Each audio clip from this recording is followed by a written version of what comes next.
Hello, everyone. John Bruna here with the Daily Quote. Let's get right to it.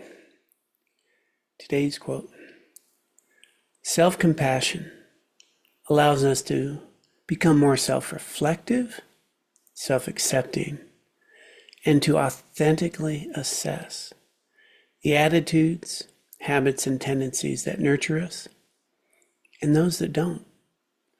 This allows us to take risks, make mistakes, and know we have value. Self-compassion. So important to remember, compassion is about removing suffering. Compassion arises as a desire to remove suffering. And so often we can think of being compassionate towards others. But what's it like to be self-compassionate? To seek to remove our own suffering, our own struggles. And one of the really most pronounced ways that we can inflict suffering upon ourselves is the self-critical, judgmental voice. Something that says, "Oh, you screwed that up again. Oh, and I'm not able to do this. I'm not capable." A real strong problem that happens, tendency that humans have, is comparing ourselves with others. We see someone doing really well, being resilient, and we think, wow, I'm not like that person. We compare what we feel like on the inside with how others appear on the outside. And that's a way to really misperceive our own value and the value of others, because everybody else is walking around comparing how they feel on the inside, insecure, struggling, worried, fearful, with how you appear on the outside, confident, resilient, healthy, well. So when we think about habits, attitudes, and tendencies, kind of think of it as a hat, H-A-T, habits, attitudes, and tendencies. With self-compassion, while we're really engaged in a process of removing the causes of our own suffering, our own mental and emotional suffering. Now that can happen from an outside source, but so often it's because we have the wrong hat on, wrong habit, attitude, or tendency. And by wrong, I don't mean like right and wrong, but an incorrect one that is not suitable for our well-being, for our resiliency, for recognizing our value. So self-compassion is about self-acceptance, acknowledging that we have value, we have something to offer, and all day long we are doing things that are healthy, that are productive, that are meaningful. We're doing things that are kind and thoughtful. And if we can recognize that, then we can also reflect upon, room to improve, the biggest room in the world. What is there to learn?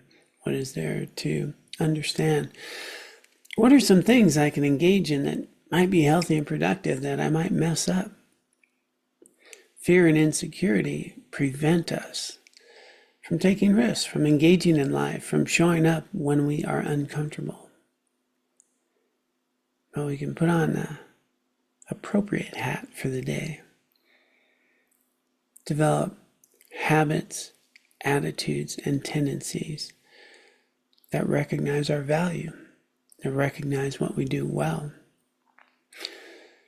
Most people with this process of learning and growing in life, we're always focused on what we need to improve. And rarely are we focusing on how far we've come, what we've already achieved, what we're capable of, how much we have to offer the world, how good a person we want to be. And we'll make mistakes in that whole process of being the kind of person we want to be. Well, we can transform a mistake into a learning opportunity if we're wearing the right hat. So I invite you to reflect upon self-compassion. What are the habits, attitudes, and tendencies that really support the kind of person you want to be, that recognizes your value? So what are healthy habits for you? What are some things that you can do daily that support recognizing your value? What are some of the attitudes that you can nurture and grow daily? One that really supports me is gratitude. And what are the tendencies that we have? Do we have a tendency to be evaluating our own self-worth by comparing ourselves to others? Or do we have a tendency that we can grow, recognizing how far we've come, how many things we've overcome, and a tendency to recognize our desire to be helpful, to be kind, to live a life that is meaningful? I encourage you to learn to develop and create the appropriate hat for your own self-care, because taking care of ourselves empowers us to be helpful to others, empowers us to bring more to the world. So it's not selfish. It actually helps us develop a greater sense of self-worth. And with that self-worth, we have so much more to offer the world.